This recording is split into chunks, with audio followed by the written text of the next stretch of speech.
दोस्तों, कोलकाता में एक सिर्फ छत नहीं गिरी है, गिरे हैं कई सवालों के जवाब। 9 मजदूरों की मौत, 20 से ज़्यादा घायल। लेकिन सबसे बड़ा सवाल, क्या ये सिर्फ हादसा था या किसी की लापरवाही जिसने मजदूरों की जान ले ली।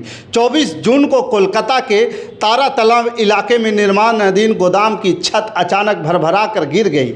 मलबे के नीचे दबे मजदूर जिंदगी के लिए लड़ते रहे। बचाव राहत कार्य के लिए सेना, एनडीआरएफ और एसडीआरएफ तक को उतारना पड़ा। लेकिन अब खुलासा हुआ कि इस हादसे से पहले चेतावनी दी गई थी। सवाल उठ रहे थे, अगर शिकायत पहले ही मिल गई थी तो निर्माण क्यों नहीं रुका।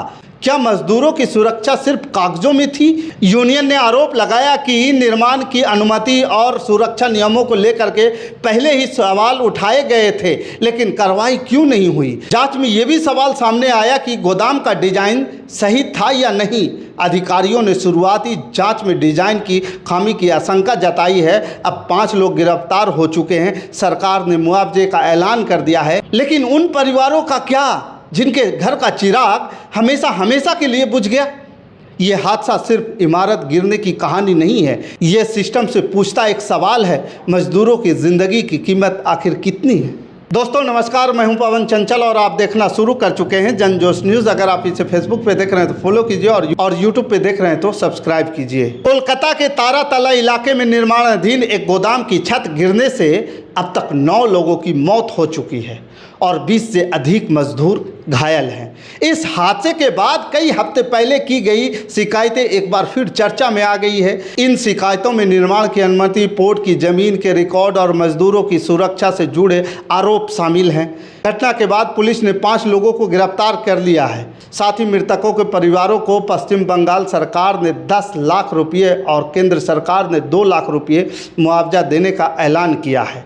दरअसल 24 जून को दोपहर करीब 12:07 पर कोलकाता पोर्ट क्षेत्र के ट्रांसपोर्ट डिपो रोड पर निर्माणाधीन गोदाम की छत अचानक गिर गई। इसके बाद भारतीय सेना, नेशनल डिजास्टर रिस्पांस फोर्स यानी कि एनडीआरएफ, स्टेट डिजास्टर फोर्स यानी कि एसडीआरएफ, दमकल विभाग और कोलकाता पुलिस ने बड़े स्तर पर बचाव अभियान शुरू किया। अधिकारियों के मुताबिक देर रात तक कई मजदूर स्टील की मुड़ी हुई बीमों और कंक्रीट के मलबे के नीचे फंसे हुए थे। स्थानीय लोगों का कहना है कि हादसे के समय वहां 50-60 मजदूर काम कर रहे थे। यह गोदाम श्यामा प्रसाद मुखर्जी पोर्ट की जमीन पर बनाया जा रहा था। कोलकाता नगर निगम यानी कि केएमसी के सूत्रों के मुताबिक अगस्त 2024 में यह जमीन 30 साल की लीज पर चाय के भंडारण और पैकेजिंग का काम करने वाली कंपनी बेहरा ब्रदर्स को दी गई थी। निर्माण कार्य कंपनी के मालिक शंभुनाथ बेहरा करा रहे थे। बचाव अभियान के दौरान हाइड्रोलिक क्रेन, भारी स्टील गाटर हटाए गए। गैस कटर से लोहे के ढांचे काटकर अंदर फंसे लोगों तक पहुंचने की कोशिश की गई। राज्य सरकार के अनुरोध पर सेना की ईस्टर्न कमांड की 4 टुकड़ियां भी मौके पर भेजी गई। मुख्यमंत्री शुभेंदु अधिकारी ने घटनास्थल पर दौरा करने के बाद कहा, सभी एजेंसी मिलकर काम कर रही है। हमने 21 लोगों को बाहर निकाला है, लेकिन उनमें से 3 की मौत हो गई है। हालांकि बाद में मृतकों की संख्या बढ़ गई। अधिकारियों ने बताया कि 20 मजदूरों के कोलकाता के एसएसकेएम अस्पताल में इलाज चल रहा है। इनमें से कम 2 की हालत गंभीर बताई गई। बचाव अभियान के साथ ही इमारत की मजबूती और निर्माण की मंजूरी प्रक्रिया पर सवाल उठने लगे। घटनास्थल का निरीक्षण करने के बाद अधिकारी ने कहा कि शुरुआती जांच में ऐसा कहीं से भी नहीं लग रहा है कि यह हादसा बारिश के कारण जमीन धंसने से हुआ है। उन्होंने कहा कि मैं इंजीनियर नहीं हूं, लेकिन जो मैंने देखा और इंजीनियर से चर्चा की तो यह मामला बारिश के कारण जमीन धंसने से नहीं लगता है। अगर ऐसा होता तो स्टील की बीम इस तरह नहीं मुड़ती।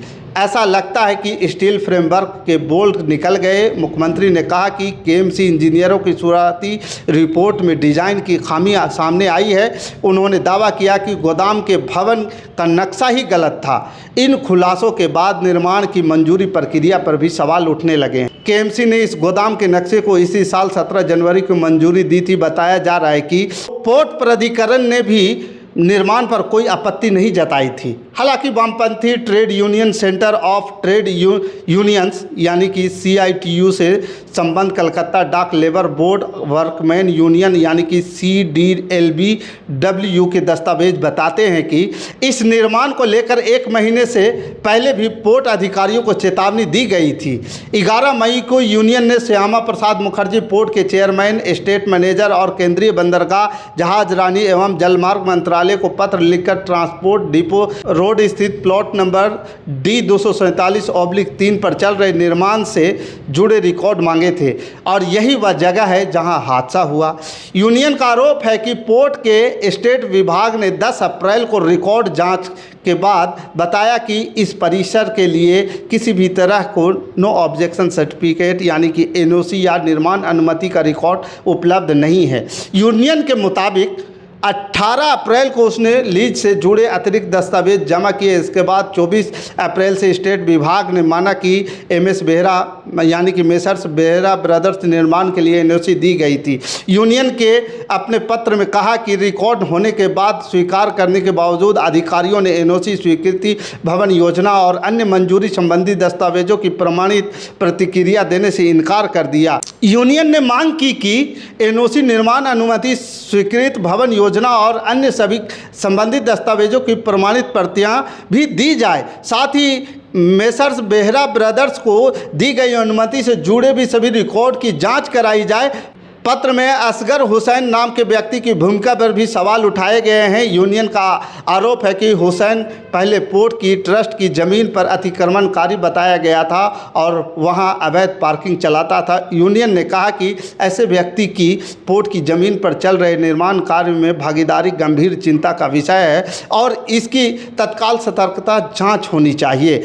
इतनी ही नहीं, CDLBW ने निर्माण की वैधता और मंजूरी की जांच पूरी होने तक काम रोकने की भी मांग की थी। 24 जून को राजनीतिक विवाद और बढ़ गया जब मार्क्सवादी कम्युनिस्ट पार्टी के राज्य सचिव मोहम्मद सलीम ने दावा किया कि CITU ने इस परियोजना में मजदूरों की सुरक्षा को लेकर के पहले ही चेतावनी दी थी। सलीम ने कहा कि तृणमूल कांग्रेस के शासन में नजीराबाद के एक गोदाम में आग लगने से मजदूरों की मौत हुई थी। इस बीजेपी सरकार को भी चेतावनी दी गई थी लेकिन कोई कार्रवाई नहीं हुई। सलीम के मुताबिक CITU ने 11 जून को कोलकाता पोर्ट प्राधिकरण को एक पत्र लिखकर ठेकेदार असगर हुसैन से जुड़े निर्माण कार्यों में मजदूरों की सुरक्षा नियमों का उल्लंघन की चेतावनी दी थी।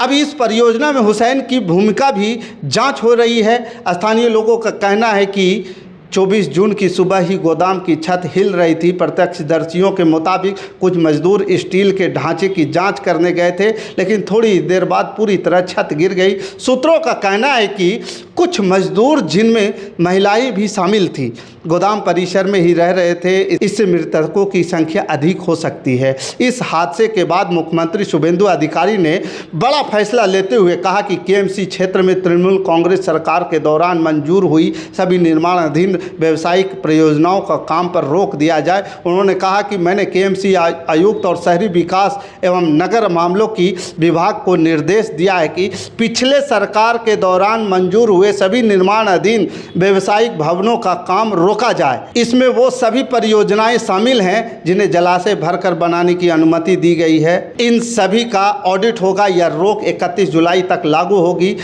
लोक निर्माण विभाग, नागरिक सुरक्षा, दमकल विभाग, कोलकाता पुलिस और KMC के अधिकारी की एक विशेष टीम स्वीकृत भवन योजनाओं और चल रही परियोजनाओं में ऑडिट करेगी।